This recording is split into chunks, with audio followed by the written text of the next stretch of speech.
Bonjour à tous, bienvenue sur Mathessa, ma chaîne de maths pour dédramatiser. Au programme aujourd'hui une leçon d'exercice pour les élèves de terminale spécialité. Exercice autour d'équations cartésiennes d'un plan. Nous sommes bien évidemment dans le chapitre de terminale spécialité qui traite d'orthogonalité. Je vous insère comme d'habitude le lien vers la playlist du chapitre afin que vous puissiez vérifier vos acquis et vos connaissances. Connaissez-vous par exemple la notion de vecteur normal à un plan? Connaissez-vous également la notion d'équation cartésienne d'un plan? J'ai donc préparé pour vous aujourd'hui au tableau 4 exercices sans grande prétention, juste pour réviser les fondamentaux sur équation cartésienne d'un plan. Si vous vous sentez suffisamment à l'aise, bien comme d'habitude, je vous propose de mettre la vidéo en pause, tenter de résoudre ces 4 exercices préparés pour vous, et on se retrouve évidemment juste après pour la correction. Allez, un brouillon, un crayon, et c'est parti. Alors ce qu'il conviendrait de faire, ce qui est important à chaque fois, c'est toujours de construire une petite représentation graphique de la situation. Je ne vais pas le faire ici car j'ai pas de place au tableau, mais n'hésitez pas à faire un petit croquis, faites un petit dessin pour comprendre et mettre les données de l'énoncé. On a donc ici la donnée d'une équation cartésienne d'un plan, quelque chose de la forme ax plus by plus cz plus d égale à 0. Vous savez que ceci n'est possible que si vous avez un rond, un repère orthonormal direct de l'espace. C'est la raison pour laquelle l'espace est rapporté à un rond que j'ai appelé OIJK. Et donc dans ce plan, il faut donc donner les coordonnées de deux points de P. Alors par exemple, ce qu'on peut faire, ce qui est très facile, c'est de fixer, pour commencer, deux coordonnées nulles. Par exemple, vous dites ici que vous avez 0, 0, et vous allez donc avoir 2x égale 4, c'est-à-dire x égale 2, et lorsque vous remplacez par 2, 0, 0, moins 4, eh bien vous allez pouvoir affirmer que le point A est donc sur le plan. Deuxième technique, on choisit deux coordonnées quelconques, et on va donc calculer la troisième coordonnée. Par exemple, si on prend ici 1, 1, eh bien vous allez avoir 3 et 5, 8, 8 moins 4, ça fait donc 4 dans l'autre membre, et j'obtiens ici moins 2. J'ai donc obtenu ici deux points qui sont sur le plan. Le vecteur AB, par exemple, serait inclus dans le plan. Exercice 2 vous donne donc de nouveau une équation cartésienne de plan. Donnez l'équation cartésienne d'un plan qui s'appelle Q, qui est parallèle à P et qui passe par le point A de coordonnées 2, moins 1, 1. Alors si les deux plans sont parallèles, ils admettent le même vecteur normal. Le vecteur normal est donc ici caché dans le plan P. On peut donc avoir le même départ, c'est-à-dire qu'on va avoir quelque chose de la forme 3x moins y plus 2z plus d égale à 0.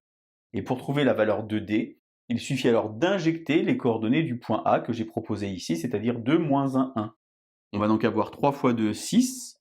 Attention, moins 1, ça fait plus 1.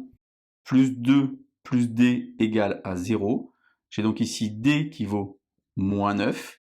Et j'ai donc 3x moins y plus 2z moins 9 égale à 0 pour équation pour le plan qui s'appelle Q.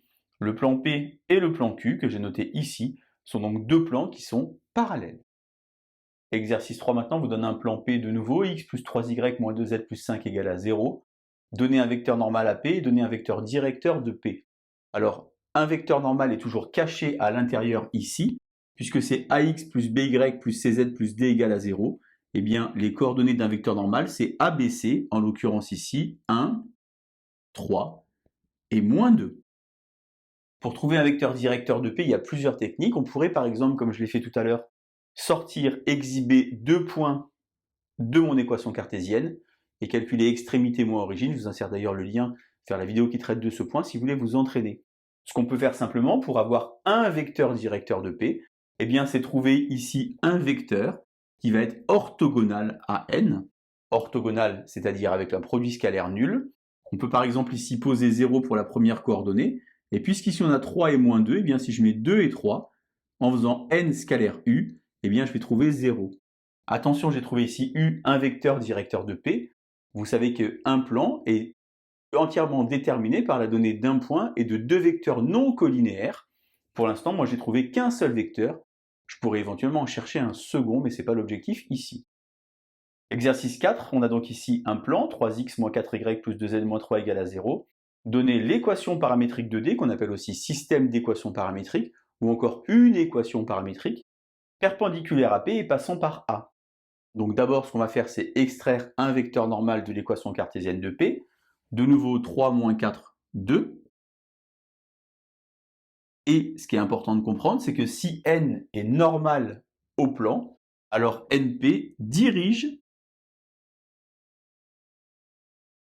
la droite D. En d'autres termes, NP est un vecteur directeur de D.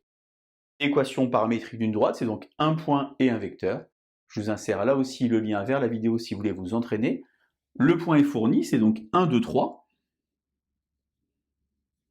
Le vecteur, c'est donc 3t, moins 4t, 2t, n'oubliez pas t appartient à R, pour paramétrer toute la droite. Voilà donc exercice autour d'équations cartésiennes d'un plan. Vous voyez, c'est relativement facile, pas de piège, juste les fondamentaux, les points, les vecteurs normaux ou bien directeurs, ou encore équations paramétriques.